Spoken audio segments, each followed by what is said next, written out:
Never stop reading the Bible. Today, we're diving into the powerful words of an ancient prophet named Micah. He delivered a stunning warning and a promise to a society that was completely off the rails. So, here's how we're going to break this all down. First, we'll get to know Micah and his world. Then, we'll pinpoint the root of the problem he saw, see how that problem showed up in daily life, find out who he blamed, and finally, understand the judgment he said was coming. All right, so first things first. Who exactly was this guy delivering such a heavy message? Let's set the stage and get a feel for the turbulent times he lived in. What's really fascinating is that his name, Micah, is actually a question. Who is like the Lord?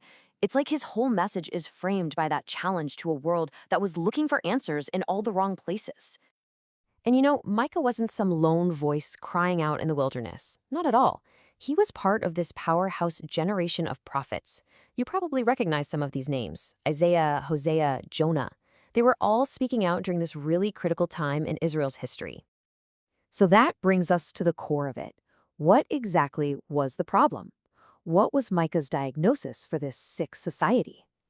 Micah does not mess around. Right in his first chapter, he gets straight to the point.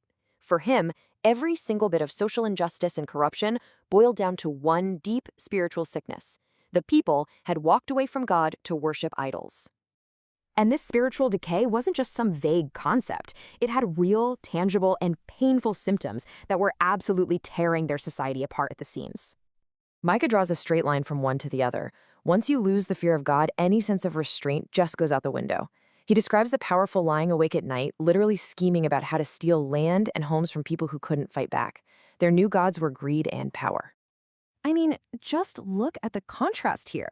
On one side, you've got God's law, which was all about protecting the vulnerable. And on the other, you have what the leaders were actually doing. It was a complete head-on betrayal of everything they were supposed to stand for.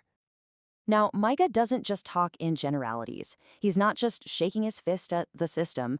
Oh no, he points his finger and names names. He lays the blame right at the feet of the nation's elite. You've got the corrupt politicians, the rich landowners, and this one's a real gut punch, the religious leaders, the so-called false prophets. And when it comes to the political leaders, Micah just goes for the jugular. The language he uses is shocking.